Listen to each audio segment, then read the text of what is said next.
अस्सलाम वालेकुम नाजरीन, आज जो मैं आपको लेक्चर देने जा रहा हूं वो बहुत ही अहम है।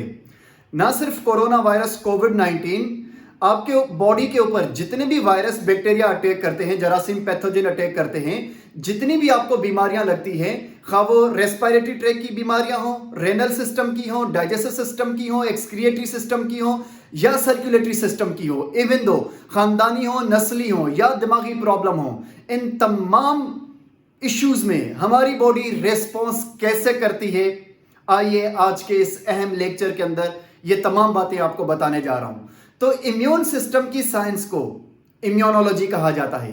इम्यूनोलॉजी के अंदर बैक्टीरिया, पैथोजन, वायरस हमारी बॉडी के ऊपर किस तरह से अटैक करते हैं और हमारी बॉडी उनके ऊपर रेस्पॉन्स कैसे करती है, उनका रेस्पॉन्स कैसे करती है, ये तमाम बातें इम्यूनोलॉजी में बताई जाती हैं।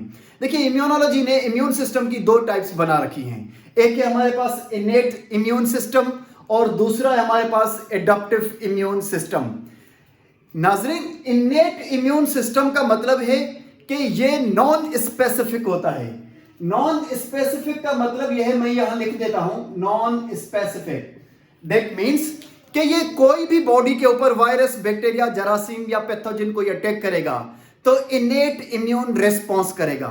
ये लाजमी तौर पर रेस्पॉन्स करेगा। ये नेचुरली होता है हमारी बॉडी के अंदर, ये पहले से मौजूद होता है, प्री प्रोग्राम्ड होता है, फिक्स होता है, डीएनए में होता है, नस्ली होता है, खानदानी होता है, कुदरत की तरफ से होता है। जबकि एडाप्टिव इम्यून ये स्पेसिफिक होता है। मैं यहां लिख देता हूं स्पेसिफिक। स्पेसिफिक का मतलब यह है नाजरीन कि ये मखसूस बीमारियों के खिलाफ फाइट करता है। मैं जब इसको डिस्कस करने जाऊंगा तो ज्यादा आपको वहां पर एक्सप्लेन करूंगा। सबसे पहले देखते हैं इनेट इम्यून। एक बात बता दूं आपको एडाप्टिव इम्यून में कि ये हम लाइफ में एडॉप्ट करते हैं, ये पहले से मौजूद नहीं होता, हम इसे एडॉप्ट करते हैं। लेकिन ये इनेट इम्यून पहले से नेचुरली हमारे बॉडी के अंदर मौजूद होता है और तमाम बीमारियों के खिलाफ फाइट करता है। देखिए, एक इस टॉपिक से रिलेटेड एक अहम बात बताऊं आप लोगों को, इंपॉर्टेंट बात है कि जिस तरह से मछली इस पानी के अंदर रहती है, चारों तरफ पानी मौजूद होता है समंदर के अंदर, इसी तरह हम भी बैक्टीरिया के समंदर में रहते हैं। हर तरफ बैक्टीरिया ही बैक्टीरिया है। आप यकीन करें, इस वक्त आप जिस मोबाइल फोन से मुझे वॉच कर रहे हैं, आपके मोबाइल फोन पर ह्यूमन पॉपुलेशन से ज्यादा बैक्टीरिया मौजूद हैं। आप अंदाजा लगा सकते हैं कि हमारे सराउंडिंग्स में कितने बैक्टीरिया होते हैं और तमाम बैक्टीरिया भी नुकसानदेह नहीं होते। ये किसी और दिन आपको एक्सप्लेन करूंगा। तो आइए देखते हैं कि हमारी बॉडी इन पैथोजन के खिलाफ, इन वायरस, जरासीम, बैक्टीरिया के खिलाफ किस तरह से फाइट करती है। तो सबसे पहले जो इनेट इम्यून सिस्टम है, इसको फर्दर हमने डिवाइड कर रखा है, the first line of defence and the second line of defence. देखिए नाजरीन, इसको मैं रिजेंबल करूंगा ताकि आपकी आसानी के लिए कि दो मुल्कों के बीच में जंग हो रही है। खुदा ना खास्ता पाकिस्तान और भारत की बात करते हैं, अल्लाह ना करे जंग हो, हम तो आपस में बड़े अच्छे दोस्त हैं अभी, लेकिन अगर जंग हो जाती है तो फिर पाकिस्तान डिफेंस कैसे करेगा, हमारी मिलिट्री, हमारी फौज इंडिया का मुकाबला किस तरह से करेगी। ठीक उसी तरीके से आइए देखते हैं एग्जांपल्स के जरिए कि अगर कोई बैक्टीरिया, वायरस या पैथोजन हमारी बॉडी पर अटैक करता है तो हमारी बॉडी डिफेंस कैसे करती है, जरा देखते हैं। फर्स्ट करें नाजरीन कि ये अगर बॉर्डर लाइन है, इस बॉर्डर लाइन में इस तरफ पाक और इस तरफ इंडिया है, तो आपको बताता चलूं कि जैसे ही इंडिया हमारे ऊपर अटैक करेगा या भारत हमारे ऊपर हमला करेगा तो उससे भारत को, इंडिया को सबसे पहले बॉर्डर लाइन को क्रॉस करना होगा। ठीक इसी तरीके से जब भी वायरस, बैक्टीरिया, पैथोजन, कोई जरासीम, फंगस हमारे ऊपर अटैक करते हैं तो उन्हें first line of defence cross करनी होती है। दैट मींस बॉर्डर क्रॉस करना होता है। और अगर हम अपनी बॉडी के अंदर फर्स्ट लाइन ऑफ डिफेंस देखें तो हमारी बॉडी के अंदर first line of defence skin होती है। This is what the first line of defence. जैसे यहां से अगर दुश्मन अटैक करेगा तो उससे बॉर्डर लाइन क्रॉस करनी होगी और आप बॉर्डर लाइन को फर्स्ट लाइन ऑफ डिफेंस कहते हैं। इसी तरह से इम्यूनोलॉजी के अंदर स्किन को फर्स्ट लाइन ऑफ डिफेंस कहा जाता है, चूंकि यहां से वायरस, बैक्टीरिया, जरासीम अंदर आने की कोशिश करता है। आप कहेंगे कि सर हमारी स्किन से वो कैसे अंदर दाखिल हो जाएगा? तो देखिए नाजरीन, इंजरी, अगर टिश्यू कहीं डैमेज हो जाता है, कोई जख्म होता है, नाक, मुंह, आंखों, कान या हमारे पास जो एक्सक्रिएटरी ऑर्गन होते हैं, वहां से वायरस बैक्टीरिया बड़ी आसानी से अंदर दाखिल हो जाते हैं। ठीक इसी तरीके से फर्स्ट लाइन ऑफ डिफेंस में वायरस बैक्टीरिया को स्किन को क्रॉस करना होगा। तो फर्स्ट जो डिफेंड करती है हमारी बॉडी, वो स्किन के जरिए करती है। बॉर्डर लाइन पर जो चौकियां मौजूद होती हैं, यहां पर आप देखें जो हमारी फौज बैठी हुई है, छोटी छोटी चौकियां बनाकर 24 घंटे वॉच आउट कर रही होती है दुश्मन को। इसी तरह हमारी स्किन भी 24 आवर्स डिफेंस कर रही है इन पैथोजेंस का, 24 आवर्स, पूरी जिंदगी। और अगर खुदा ना खास्ता स्किन में जहां जहां होल्स हैं, स्किन में जहां जहां डैमेजिंग है, स्किन में जहां जहां कट है, या नेचुरल हमारी आईज, नो, कान, माउथ वगैरह, इनसे अगर वायरस बैक्टीरिया अंदर आ जाते हैं, जैसे कोरोना वायरस है, वो आपको पता है आंखों, कान, नाक, माउथ, इन तमाम रीजन से अंदर आ सकता है। और हम सिर्फ मास्क के जरिए नाक और माउथ को जो है वो प्रोटेक्ट करके घूम रहे होते हैं। हालांकि आपको ग्लासेस भी लगाने होंगे ताकि आंखों के जरिए, कानों के जरिए वो आ सकता है। तो इस तरह से जो है स्किन को वायरस क्रॉस करके अंदर आने की कोशिश करते हैं।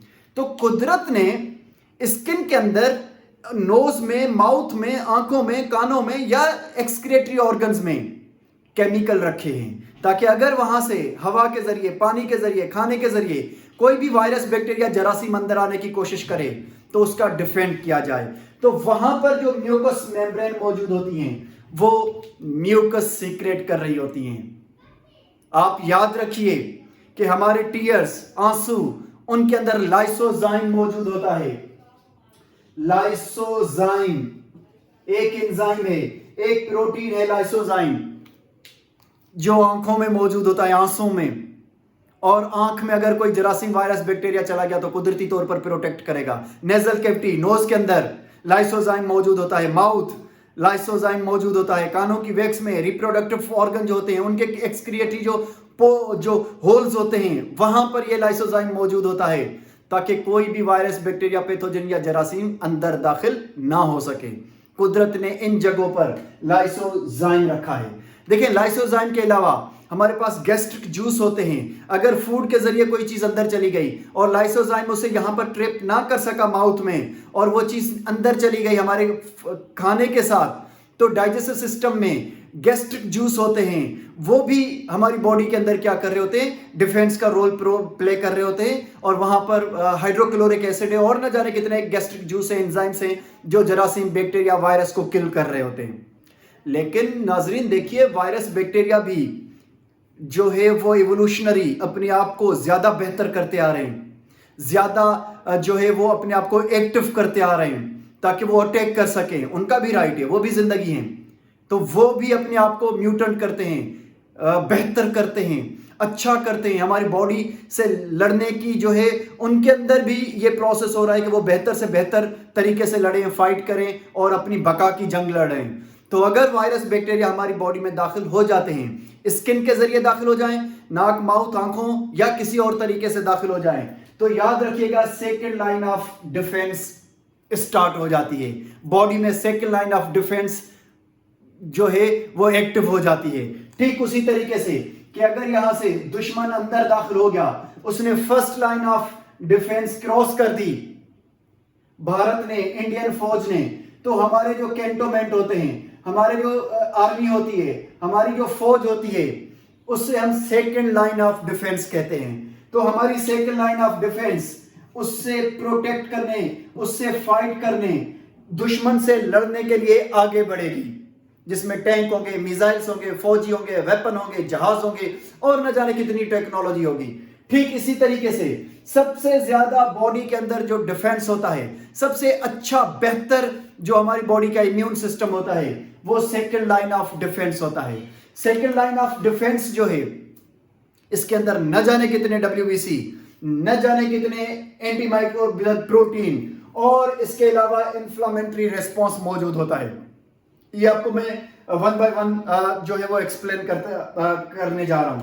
सबसे पहले सेकेंड लाइन ऑफ डिफेंस, मतलब यहां से जब सेकेंड लाइन ऑफ डिफेंस जो है फौज आगे निकलेगी, तो उस फौज में, सेकेंड लाइन ऑफ डिफेंस में, फेगोसाइट्स या फिर लीकोसाइट्स, जिनको WBC व्हाइट ब्लड कार्पल्सल कहा जाता है, ये रेस्पॉन्स करेंगे।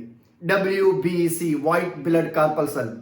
और व्हाइट ब्लड कार्पल्सल की देखिए नाजरीन बहुत सारी टाइप्स हैं। हम इतनी ज्यादा इम्यूनोलॉजी, कंप्लीट इम्यूनोलॉजी को यहां एक्सप्लेन नहीं कर सकते, लेकिन FSC के लेवल पर जितनी भी अहम बातें हैं वो तमाम बातें आपसे शेयर करूंगा, जो मेन जो चीजें हैं। तो इसमें WBC फेगोसाइट्स की जो पहली टाइप है वो है न्यूट्रोफिल्स।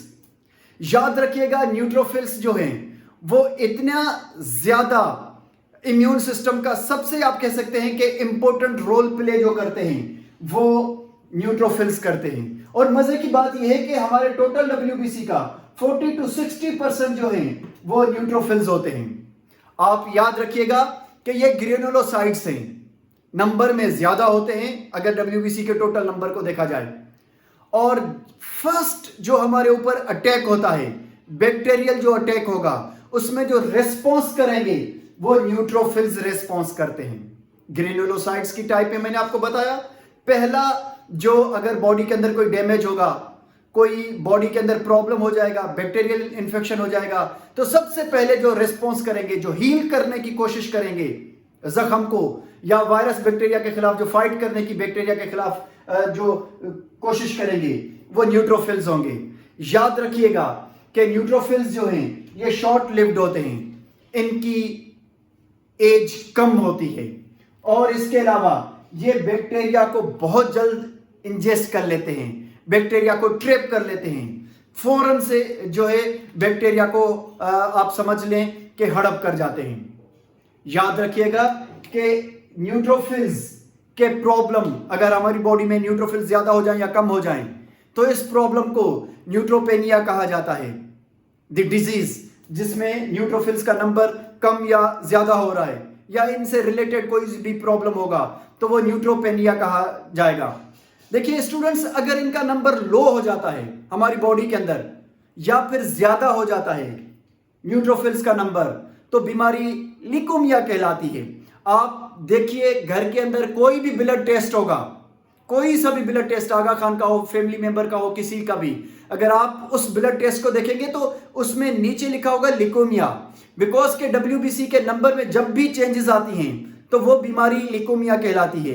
इस ल्यूकेमिया का मतलब होता है ब्लड कैंसर, और जरूरी भी नहीं कि पेशेंट को ब्लड कैंसर हो, लेकिन जब भी इनका नंबर डाउन या अप होगा तो वो प्रॉब्लम ल्यूकेमिया कहलाता है।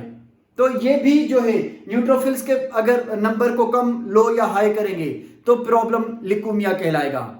याद रखिएगा कि ये एक कैंसर का जो है वो एक मतलब सिम्टम में आ सकता है कि आगे चलकर इस बीमारी से कैंसर हो सकती है, या अभी कैंसर है, ल्यूकेमिया आप उससे कहते हैं। याद रखिए कि ल्यूकेमिया के बाद, न्यूट्रोफिल्स के बाद हमारे पास दूसरे नंबर पर हैं मोनोसाइट्स। देखिए स्टूडेंट्स, मोनोसाइट्स जो हैं ये लॉन्ग लिव्ड होते हैं, इनकी एज, लाइफ स्पान ज्यादा होता है, और इसके अलावा ये आगे चलकर दो तरह के सेल्स में डिवाइड हो जाते हैं। एक की मैं डिस्कस यहां पर नहीं करूंगा, जो दूसरा हमारे पास जो टाइप है वो मैक्रोफेज कहलाते हैं। मतलब ये सेल्स दो सेल्स में आगे चलकर डिवाइड हो जाते हैं। One of them is macrophage. ये मैक्रोफेज जो हैं बिग ईटर कहलाते हैं, ये बड़ी साइज के होते हैं, लार्जेस्ट साइज के ये होते हैं, और फिर ये बड़ी साइज के जो बैक्टीरिया हमारी बॉडी के ऊपर अटैक करते हैं ये उनको ईट करते हैं। और मजे की बात यह है कि इनको एंटीजन प्रेजेंटिंग सेल्स भी कहा जाता है। अच्छा, एंटीजन प्रेजेंटिंग सेल्स क्यों कहा जाता है? इससे पहले मैं आपको यह बता दूं कि मोनोसाइट्स जो होते हैं, अगर इनका नंबर हमारी बॉडी के अंदर कम हो रहा है तो समझ जाइएगा कि कोई blood circulatory system, blood streams का कोई इंफेक्शन हुआ है, अगर इनका नंबर हमारे पास लो है मोनोसाइट्स का। लेकिन अगर इनका नंबर हमारी बॉडी के अंदर ज्यादा है, तो फिर अगर मोनोसाइट्स का नंबर ज्यादा है हमारी बॉडी में तो ऑटो इम्यून की बीमारी समझी जाती है, या फिर ये डॉक्टर समझते हैं, अंदाजा लगाते हैं कोई क्रोनिक प्रॉब्लम हो सकता है, कैंसर भी इवन तो हो सकती है। अच्छा जनाब, अब ये जो मोनोसाइट्स होते हैं इनको एंटीजन प्रेजेंटिंग सेल्स कहा जाता है। एंटीजन प्रेजेंटिंग सेल्स हम इसलिए इनको कहते हैं कि ये जब बैक्टीरिया को हड़प करते हैं तो बैक्टीरियाओं के पास जो बैक्टीरिया के वेपन होते हैं वो एंटीजन कहलाते हैं। जो अनवांटेड पार्टिकल्स होते हैं, जो फॉरेन बॉडीज होती हैं हमारी बॉडी के अंदर दाखिल हो जाती हैं, वो बैक्टीरिया की जो है वो पार्ट्स हों, वो वायरस की कुछ जो है वो पार्ट हो, या व्हाटएवर कोई सा भी अनवांटेड पार्टिकल जब हमारी बॉडी पर अटैक करता है तो वो एंटीजन कहलाता है।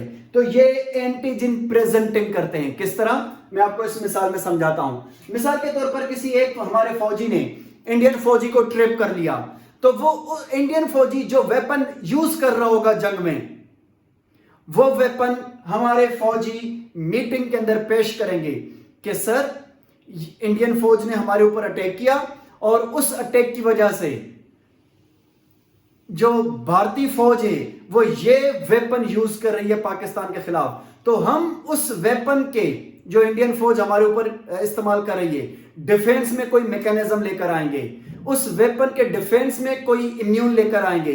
तो ठीक इसी तरह से मोनोसाइट्स जो हैं ये एंटीजन हमारी बॉडी को पेश करते हैं, दूसरे डब्ल्यूबीसी को पेश करते हैं कि दुश्मन ये वेपन इस्तेमाल कर रहा है, अब आप इनके खिलाफ कोई इम्यून रिस्पॉन्स करें। समझ में आ गया? अब आते हैं जी students, N K cells number C, इनको नेचुरल किलिंग सेल्स कहा जाता है। अब ये N K cells natural killing cells जो हैं, याद रखिएगा कि ये इन्वॉल्व है साइटोटॉक्सिटी एंड कैंसर में। देखिए एनके सेल्स जो होते हैं ये इंटरफ्रोन्स के साथ मिलकर काम करते हैं। इंटरफ्रोन्स क्या है मैं आपको आगे बता रहा हूं। इसके अलावा ये साइटोटॉक्सिटी के अंदर भी इन्वॉल्व हैं।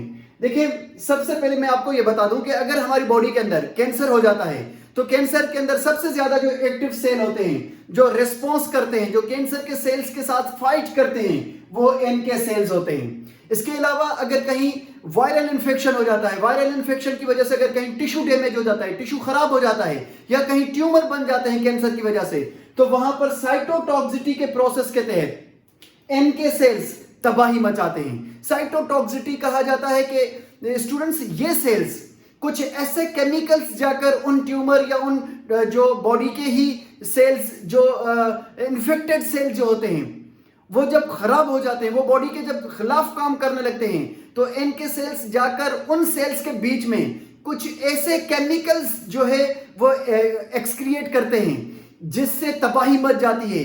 आप जिससे ये कह सकते हैं कि साइटोटॉक्सिटी का प्रोसेस हो जाता है और फिर डिस्ट्रक्शन हो जाती है, पूरा टिश्यू, पूरे सेल्स जो इन्फेक्टेड सेल होते हैं या कैंसर के जो सेल होते हैं या जो ट्यूमर होते हैं वो सारे के सारे डिस्ट्रॉय हो जाते हैं। सबसे ज्यादा मेरी पसंद के सेल एनके सेल हैं। सबसे ज्यादा ताकतवर, मजबूत, स्ट्रॉन्ग और बहादुर सेल होते हैं। ये वो सेल्स हैं, मिसाल दूं आपको कि दुश्मन अंदर आ चुका है और ये वो फौजी होते हैं जो कहते हैं कि सर हमारे साथ बॉम्ब को आप बांधें, और हम जाकर टैंक के नीचे, दुश्मन की टैंक के नीचे सो जाते हैं, और जब टैंक ऊपर से गुजरेगा तो पूरी जो है वो बम ब्लास्ट हो जाएगा, वो खुद भी मर जाएंगे और टैंक भी डिस्टर्ब हो जाएगा, पूरा तबाह हो जाएगा। तो दुश्मन के टैंक को, दुश्मन को तबाह करने के लिए अपनी कुर्बानी भी दे देते हैं। इसलिए सबसे ज्यादा मुझे एनके सेल्स जो है वो इम्यून सिस्टम के अंदर मैं इनको पसंद करता हूं। याद रखिएगा कि अगर आप मुझसे पूछें कि सर ये किस तरह के केमिकल्स एक्सक्रिएट आउट करते हैं फॉर फाइटिंग, तो जनाब ग्रेनजाइम्स नाम का एक केमिकल कंपाउंड है, या फिर जो है हमारे पास एक परफोरिन नाम का एक प्रोटीन है, उनके जरिए से ये साइटोटॉक्सिटी फैलाते हैं। Then we have number second. देखिए ये तो हम सेकंड लाइन ऑफ डिफेंस की टाइप 1 के अंदर जो डब्ल्यूबीसी थे वो पढ़ रहे थे। अब आते हैं number second line of defence में एंटी माइक्रोबियल प्रोटीन। देन हमारे पास तीसरे नंबर पर है इन्फ्लामेटरी रेस्पॉन्स। तो सेकंड नंबर पर देखते हैं एंटी माइक्रोबियल प्रोटीन। देखिए ये जो एंटी माइक्रोबियल प्रोटीन है इनमें सबसे ज्यादा जो हमारे बॉडी के अंदर इम्यून सिस्टम के अंदर रिस्पॉन्स करता है वो है लाइसोजाइम। लाइसोजाइम को हम पहले भी वहां पर डिस्कस कर चुके हैं कि लाइसोजाइम जो है हर वायरल, बैक्टीरियल या कोई सा भी इंफेक्शन हो जाता है तो पैथोजन अटैक करता है तो उसमें रिस्पॉन्स करता है। ना सिर्फ बॉडी में जहां पर ओपनिंग है वहां पर, बल्कि बॉडी के अंदर भी जहां इंजरी हो जाती है, जहां कट लगता है, जहां परेशानी होती है, इन्फ्लामेशन हो जाता है, तो वहां पर लाइसोजाइम अपना रेस्पॉन्स करता है। लाइसोजाइम के बाद हमारे पास है कॉम्प्लीमेंट प्रोटीन। देखिए स्टूडेंट्स, जो कॉम्प्लीमेंट प्रोटीन्स होते हैं इनको प्लाज्मा प्रोटीन्स भी कहा जाता है। ये कॉम्प्लीमेंट प्रोटीन्स एंटीबॉडीज के साथ मिलकर रोल प्ले करते हैं। एंटीबॉडीज एंड एंटीजन क्या चीजें हैं आपको आगे डिस्कस करूंगा, लेकिन याद रखिएगा कि ये एंटीबॉडीज के साथ मिलकर बॉडी में रोल प्ले करते हैं। और इसके अलावा ये प्रमोट करते हैं इन्फ्लामेशन को। किसको प्रमोट करते हैं? इन्फ्लामेशन को। याद रखिएगा कि इन कॉम्प्लीमेंट प्रोटीन्स को जो है वो लिवर बनाता है, और अगर लिवर के अंदर कोई प्रॉब्लम आ जाएगा तो ये कॉम्प्लीमेंट प्रोटीन नहीं बन पाएंगे और इम्यून सिस्टम का बहुत बड़ा लॉस हो जाएगा। फॉर एग्जाम्पल, अगर आप मुझसे पूछेंगे सर कॉम्प्लीमेंट प्रोटीन्स की कोई एग्जाम्पल दें, तो याद रखिएगा कि CD5 हमारे पास 9 नाम का एक प्रोटीन है, कॉम्प्लीमेंट प्रोटीन है, या C3b जो है वो भी एक हमारे पास कॉम्प्लीमेंट प्रोटीन की टाइप है। These are the few examples आप कह सकते हैं कि जो बॉडी में डिफरेंट रिस्पॉन्स प्ले करते हैं। इसके बाद हमारे पास है इंटरफ्रॉन्स। देखिए स्टूडेंट्स, इंटरफ्रॉन्स को सिग्नलिंग प्रोटीन कहा जाता है। बॉडी में सबसे पहले अगर कोई हमारे ऊपर पैथोजन, वायरस, बैक्टीरिया कोई अटैक करता है तो सबसे पहले जो सिग्नल प्रोड्यूस करते हैं वो इंटरफ्रॉन्स होते हैं। ये इंटरफ्रॉन्स जो हैं हमारी बॉडी में, जिन बॉडी के ऊपर वायरस, बैक्टीरिया या फंजाई अटैक करता है उसके रिस्पॉन्स में वो सेल्स इंटरफ्रॉन्स को जो है वो रिलीज करते हैं, ताकि सराउंडिंग की टिश्यू में, ताकि सर्कुलेटरी सिस्टम में, ब्लड सर्कुलेटरी सिस्टम में तहलका मच जाए कि दुश्मन ने अटैक किया है। तो इंटरफ्रॉन्स को सिग्नलिंग प्रोटीन कहा जाता है। ये एक सिग्नल शो कर रहे होते हैं कि दुश्मन का किसी भी वायरस, बैक्टीरिया या जरासीम का हमारी बॉडी के ऊपर अटैक हुआ है। अगर आप मुझसे पूछें कि सर ये जो हमारे पास इंटरफ्रॉन्स हैं इनकी कोई एग्जांपल बताएं, तो आपको बताता चलूं कि हमारे पास जो है FNN के नाम से ये एक एग्जांपल है इंटरफ्रॉन की। या फिर आप अगर दूसरा एग्जांपल पूछें तो IFN, alpha, beta, gamma, these are the different, we can say the examples of the interferons। और याद रखिए कि ये T सेल्स और NK सेल्स से मिलकर भी बॉडी के अंदर रोल प्ले करते हैं। अच्छा जनाब, अब आते हैं हम लोग इन्फ्लामेशन पर, इन्फ्लामेटरी रेस्पॉन्स। देखिए स्टूडेंट्स, हमारे पास जो इन्फ्लामेटरी रेस्पॉन्स है, लेकिन बिफोर दिस आपको इन्फ्लामेटरी रेस्पॉन्स पर पहुंचे, आपको एक मजे की बात बताऊं कि हमारे पास जो ये NK सेल्स हैं, जो मैंने आपको बताया यहां पर NK सेल्स, जो मैंने आपको बताया बॉडी के सबसे ज्यादा जो मजबूत, स्ट्रॉन्ग और ब्रेव, बहादुर जो सेल्स होते हैं, जो कैंसर के खिलाफ फाइट करते हैं, NK नेचुरल किलिंग सेल्स, ये मशरूम खाने से, मशरूम्स को ईट करने से ज्यादा बॉडी के अंदर इंक्रीज होते हैं। तो इसलिए प्लीज ईट द मशरूम, जब जब इनका मौसम आया करे। खुम्बियों जन के सिंधी में चेबुआ खाइंदा करो। ओके, तो ये आप मशरूम्स ईट किया करें। तो इसके बाद दोबारा से आ जाते हैं इन्फ्लामेटरी रेस्पॉन्स पर। इन्फ्लामेटरी रेस्पॉन्स में हमारे पास जो सबसे पहले जो हम कहते हैं कि भाई जो सेल्स हैं, they are called the basophil cells. Another cell is mast cell, इनको मास्ट सेल्स पढ़ा जाता है। अब देखिए, ये जो हमारे पास बेसोफिल्स हैं या मास्ट सेल हैं, अगर बेसोफिल की बात की जाए तो ये इन्फ्लामेटरी रेस्पॉन्स में सबसे अहम जो रिस्पॉन्स करेंगे, सबसे पहले जो रिस्पॉन्स करेंगे वो बेसोफिल्स करेंगे। इसके अलावा आपको बेसोफिल्स की एक और बात बता दूं कि ये एलर्जी के अंदर, कोई भी बॉडी के अंदर अगर एलर्जी आ जाती है तो उसमें भी रेस्पॉन्स करते हैं। अच्छा जनाब, इन सेल्स के साथ हमारे पास दूसरे नंबर पर हैं मास्ट सेल। ये मास्ट सेल जो है ये भी इन्फ्लामेशन और एलर्जी में रेस्पॉन्स करते हैं, दोनों मिलकर इन्फ्लामेशन में रेस्पॉन्स करते हैं। अच्छा देखिए, इन्फ्लामेशन हम कहते किसे हैं, और इसके अलावा हिस्टामाइन भी प्रोड्यूस करते हैं। इन्फ्लामेशन कहा जाता है स्टूडेंट, हिस्टामाइन आपको ब्लड सर्कुलेटरी सिस्टम में पढ़ाया था कि एक प्रोटीन है जो कि रिस्पॉन्स करता है जब ब्लड क्लॉट हो रहा होता है। तो जनाब, ये जो इन्फ्लामेटरी रेस्पॉन्स है जिसमें बेसोफिल और मास्ट सेल रेस्पॉन्स कर रहे होते हैं, ये बॉडी के सोइलिंग को कहा जाता है। कहीं इंजरी हो जाती है, कहीं टिश्यू डैमेज हो जाता है, बॉडी में रेडिशनेस हो जाती है, बॉडी में जो है वो कहीं दर्द महसूस हो रहा होता है, कहीं चोट लग जाती है, कोई गड़बड़ हो जाती है, तो उस तमाम जगह को, उस रीजन को आप देखेंगे कि सोइलिंग हो जाएगी, रेडिश हो जाएगी, पस भर जाएगा, और इसके अलावा अजीब व गरीब किस्म की जो है वो वहां पर गड़बड़ हो जाएगी, उस इन डेब्रिस इकट्ठा हो जाएगा, डेड सेल बैक्टीरिया वहां पर आ जाएंगे, और न जाने कितनी चीजें जमा हो जाएंगी। तो इन तमाम चीजों को मिलाकर हम इन्फ्लामेशन कहते हैं, इन्फ्लामेटरी रेस्पॉन्स कहते हैं या इन्फ्लामेशन कहते हैं जनाब। इसके बाद है हमारे पास फीवर। देखिए स्टूडेंट्स, फीवर जो है याद रखिएगा कि यह खुद से कोई बीमारी नहीं है।